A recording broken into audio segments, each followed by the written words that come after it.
अगर मुसलमान भारत न आते तो आज भारत इतना शक्तिशाली और ताकतवर देश न बन पाता। भारत टेक्नोलॉजी के मामले में काफी पीछे रह जाता। परमाणु बम से संपन्न देश का दर्जा भी भारत को प्राप्त नहीं हो पाता। मुसलमान भारत न आते तो नहीं होता ऐतिहासिक किलों और इमारतों का निर्माण। भारत को आजाद होने में लग सकता था एक लंबा समय। मुसलमानों ने आखिर भारत को क्या दिया है, बात करेंगे विस्तार से इस बारे में। बस आप बने रहिए हमारे साथ अंत तक। भारत सदियों से विभिन्नताओं में एकता वाला देश रहा है। सभी धर्मों के लोग यहाँ प्रेम और भाईचारे के साथ रहते हैं। भारत देश में आपको हर धर्म और संस्कृति की झलक देखने को मिल जाएगी। हर धर्म और समुदाय के लोगों का इतिहास में विशेष योगदान रहा है और मुसलमानों ने भी भारत को बहुत कुछ दिया है। आज भारत जिस मुकाम पर खड़ा है उसमें मुसलमानों की भूमिका काफी महत्वपूर्ण रही है। मुसलमान ही भारत में पहली बार बंदूक, तोपखाने और रॉकेट की टेक्नोलॉजी लेकर आए। बाबर के आने से पहले भारत के लोगों को बारूद, बंदूक, तोपखानों के बारे में जानकारी नहीं थी, लेकिन बाबर के आने के बाद भारत के मुर्शिदाबाद, बीजापुर और तंजौर जैसी जगहों पर शस्त्रों और अन्य हथियार बनाने के कारखाने शुरू किए गए।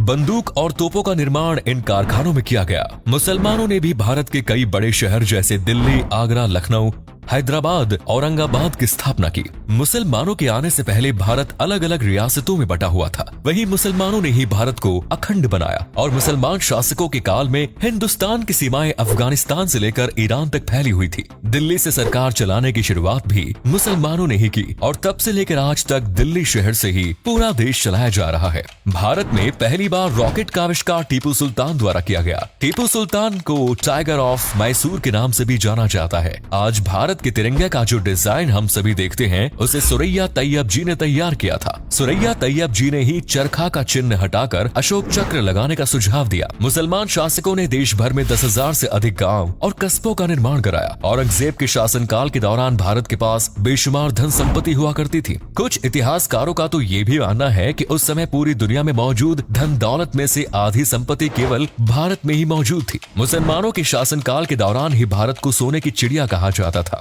खाने पीने के मामले में भी मुसलमानों ने भारत के स्वाद में काफी बदलाव किया। बिरयानी, पुलाव, हल्का पूरी, मुरब्बा, समोसा, कबाब और कीमा जैसी तमाम डिशेस मुसलमान ही विदेशों से भारत लेकर आए। मुसलमानों ने भारत के कृषि सेक्टर में भी काफी योगदान दिया। खजूर, फूल गोभी, नींबू, संतरा, धनिया और सेब जैसी चीजों की खेती बाड़ी मुसलमानों ने ही भारत में शुरू कराई। तुर्की के मुसलमान भारत में पहली बार चाय लेकर आए। इससे पहले भारत के लोग काढ़ा, हल्दी वाला दूध जैसी चीजें ही रोजाना पिया करते थे। यहाँ तक कि साबुन बनाने की शुरुआत भारत में तुर्क के मुसलमानों ने ही की। साबुन के आविष्कार से पहले भारत के लोग मिट्टी और रेत से अपने शरीर का मैल साफ किया करते थे। मुसलमानों ने भारत के लोगों को अनुशासन में रहना सिखाया। नियम और कानून बनाने की शुरुआत मुसलमानों ने ही की थी। मुगल शासकों के समय दलित भी दरबार का हिस्सा हुआ करते थे और उनके साथ किसी भी प्रकार का भेदभाव नहीं किया जाता था। छुआछूत जैसी बीमारी से मुसलमानों ने ही भारत को मुक्ति दिलाई है। मुसलमानों ने भारत में हजारों इमारतों का निर्माण कराया है। दुनिया के 7 अजूबों में शुमार ताजमहल का निर्माण शाहजहां द्वारा किया गया, जिसे आज पूरा विश्व प्रेम की एक अद्भुत निशानी मानते हैं। ये कला और ऐतिहासिक दृष्टिकोण से भी काफी महत्वपूर्ण है। अगर मुसलमान भारत न आते तो देश को कभी ऐसी खूबसूरत इमारत नसीब नहीं होती। इसके अलावा दिल्ली का लाल किला, कुतुब मीनार सहित ना जाने कितने ही इमारतों और किलों का निर्माण मुसलमानों ने भारत में कराया है। इन सभी ऐतिहासिक स्थलों को सरकार द्वारा पर्यटन स्थलों में कन्वर्ट कर दिया गया है और इनके जरिए सरकार को हर साल करोड़ों रुपयों की आमदनी भी होती है। साल 1920 में मुसलमानों ने दिल्ली में जामिया मिलिया इस्लामिया यूनिवर्सिटी की स्थापना की, जिससे शिक्षा के क्षेत्र में एक नई क्रांति का संचार हुआ। देश को आजाद कराने में भी मुसलमानों ने अमूल्य योगदान दिया है। मोहम्मद अली और शौकत अली जैसे स्वतंत्रता सेनानियों ने खिलाफत मूवमेंट की शुरुआत की थी। भारत छोड़ो आंदोलन और साइमन गो बैक का नारा देने वाले यूसुफ मेहर अली भी एक मुसलमान और सच्चे देशभक्त थे।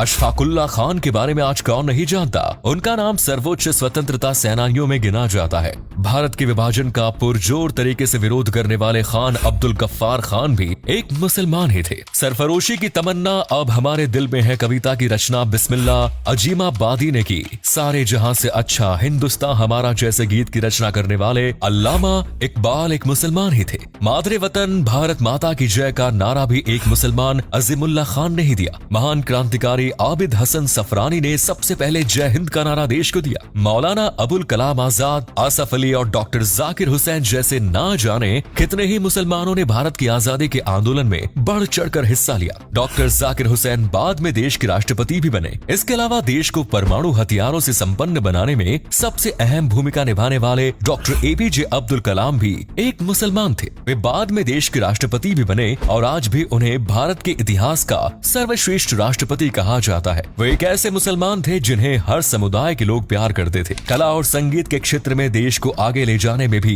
मुसलमानों ने काफी अहम योगदान दिया है। महान शहनाई वादक उस्ताद बिस्मिल्लाह खान, तबला वादक जाकिर हुसैन, महान चित्रकार एम.एफ. हुसैन जैसे ना जाने कितने ही महान विभूतियों का जन्म भारत की धरती पर हुआ और ये सभी मुसलमान थे। आज के समय में देश के दिग्गज उद्योगपतियों में शुमार अजीम प्रेमजी भी एक मुसलमान है। ए.आर. रहमान और आतिफ असलम जैसे संगीतकार मुसलमान हैं जिन्होंने करोड़ों भारतीयों के दिलों पर राज किया। मुसलमानों के कारण ही आज बॉलीवुड इंडस्ट्री की पूरे विश्व में पहचान है। सलमान खान, शाहरुख खान, आमिर खान, दिलीप कुमार जैसे स्टार्स के चाहने वालों की संख्या दुनिया के कोने कोने में मौजूद है। खेल जगत में भी मुसलमानों के योगदान को भुलाया नहीं जा सकता। मोहम्मद अजहरुद्दीन से लेकर पेस बॉलर जहीर खान तक और यूसुफ पठान और इरफान खान जैसे पठान ब्रदर्स की जोड़ी ने ना जाने कितने ही मैच भारत को जिताए। भारत के सर्वश्रेष्ठ टेनिस खिलाड़ी सानिया मिर्जा को आज कौन नहीं जानता। आज भारतीय सेना में भी मुसलमान अपनी सेवाएं प्रदान कर रहे हैं। लगभग 30,000 मुसलमान भारतीय सेना में भर्ती है, जो हर वक्त भारत माता की रक्षा के लिए सीमाओं पर तैनात रहते हैं।